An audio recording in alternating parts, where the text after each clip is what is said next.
So how long do you anticipate this tariff chaos is going to be going on? 30 days, 60 days, 90 days? Well, first of all, Jake, thank you for having me. I think it's really important to realize that last Wednesday was when the president announced this new American order, the new American economic plan. We're now 2 days in, right? You've got 2 days of data. Everyone, especially on your side, on the left, is freaking out. I'm not on the left. But at the end of the day, listen, this whole concept, all right, Jake, thank you.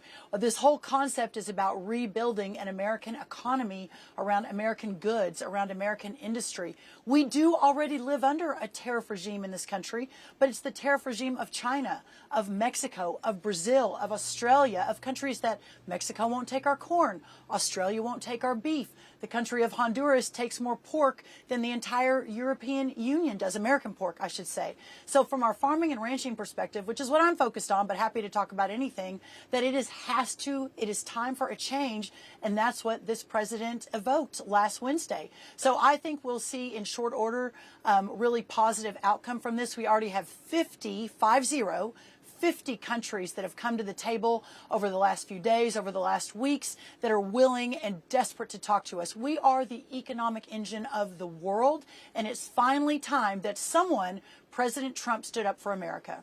You've said a lot about how this is a negotiation. You just mentioned it again. Just yesterday, President Trump said, quote, big business is not worried about the tariffs because they know they are here to stay, unquote. And take a listen to the Commerce Secretary. I don't think there's any chance that President Trump's going to back off his tariffs. This is the reordering of global trade. So are these tariffs to be negotiated, or are these tariffs here to stay? I'm still not getting a clear message on that. Well, listen, this is a national security issue. This is about reshoring thousands, hundreds of thousands, millions of jobs. This is about moving our American farmers and ranchers into a new era of prosperity. This is about strong and bold leadership. And I'll tell you, Jake, this isn't just some new sort of concept that just came up under, the Trump years, under the last 8 or 12 years. This started in 1791 with Alexander Hamilton, when he wrote a whole premise on the idea that Americans and the whole concept of America was founded on a fervent, positive protection of our goods out of America. And for 150 years, that was the approach, 150 years. And that's when America went from basically a frontier country to the world's largest, most exceptional economic power. And it was the dawn of the progressive era about 100 years ago that began to move back toward this idea of America being a neutral arbiter on the world stage. Well, listen, it's time to go back to our founding fathers' vision. And so as we move forward, this president is the chief deal maker. He will ensure that America is put first, that all of these tariffs, a 300% tariff on our dairy products from Canada. I mean, it's absurd what our farmers and ranchers and our manufacturers have had to deal with over the last, decades, and it's time to fix it. Yeah, the question was, are these tariffs here to stay, as Howard Lutnick and President Trump seem to be suggesting, or is there going to be room for negotiation, as you seem to be suggesting? Listen, we've got 50 countries that are burning the phone lines into the White House up, and probably the president's cell phone as well, and probably Howard Lutnick's as well. And I've heard from some as well. This is the ultimate deal maker who is a businessman at the head of our government. Finally, that the American people said all swing states, all the popular vote, tariffs were a part of his plan. We're going to put America first, and he will do everything in his power all day, every day to do just that. Right now, we're 2 business days into this new American order, so I think we have a lot to be determined, but the president is resolute in his focus, in his boldness, in his fearlessness, and in his relentlessness to ensure that we're putting America first by using these tariffs along with deregulation, cutting taxes, energy dominance. It's an entire package. But right now, obviously, the tariffs are front and center. I agree. President Trump talked about tariffs on the campaign trail. I think probably a lot of voters thought that he was talking about the kind of targeted tariffs that he implemented in the first term, and not these global tariffs that have diminished, wiped $6.6 trillion of wealth off of Wall Street. But I have to say, he didn't, when he was campaigning, talk about the pain that he is now acknowledging And I have to say, we're getting a very Pollyannish view of what's happening from the Trump administration. There I isn't disagree with that, Jake. Well, let me just finish the question. Let me just finish the question, and then you can answer. That's not right. But there seems to be a lack of acknowledgement of the real pain and panic people are feeling right now. And I don't know if you saw it because you were on TV, but there was a moment on Thursday. You were on Fox Business. You were praising President Trump's leadership, celebrating these tariffs, and all the graphics surrounding you. Again, this is on Fox Business. Showed the markets in a nosedive, and so you disagree that I'm saying. I say there seems to be a disconnect between what you're saying and the reaction of the world. Tell me why you disagree. Listen, the president has, even in his State of the Union, I believe, he said that there will be some uncertainty. When we did the targeted tariffs in 2017, 18, 19 with China, I mean, listen, I was in the West Wing. I was helping run his domestic policy agenda. I was in those conversations. Secretary Sonny Perdue, the Secretary of Agriculture, put together a fund, basically, that allowed us to make whole farmers and ranchers that were immediately, hurt and had to have some mitigation efforts. That happened. So the idea that we didn't know that there would be some uncertainty just isn't true. We knew there would be uncertainty. But to take Thursday or Friday, and as we are basically laying out the vision that the president effectuated in the Rose Garden on Wednesday, and to say, oh, the world is ending, the markets are crashing. The markets are adjusting.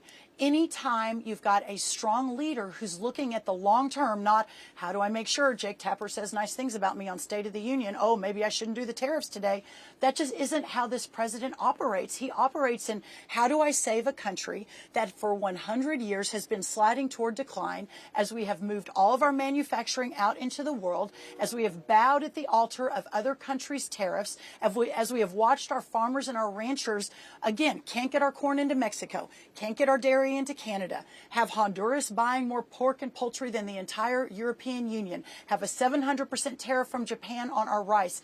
This is not okay, and it is not sustainable. And for us to continue to build our agriculture, which is the backbone of our country, but also our manufacturing base, our energy, et cetera, for us to be able to do that, we have to put America first. So those tariffs, as the economy, the market begins to adjust, we will see a more positive as we move, I believe, very quickly. So just in point of fact, the reason that the European Union, even though they are our fourth biggest market for agricultural products, as you know, don't take as much American pork as you would like is because they have issues with hormones used in pork. I don't want to get into a whole debate over that, but it's not an issue about tariffs. But let me ask you about the computation of these tariffs, because conservative economists at the American Enterprise Institute. But wait, hold on, Jake. No. This is really important. You can't just say that. So here's the bottom line.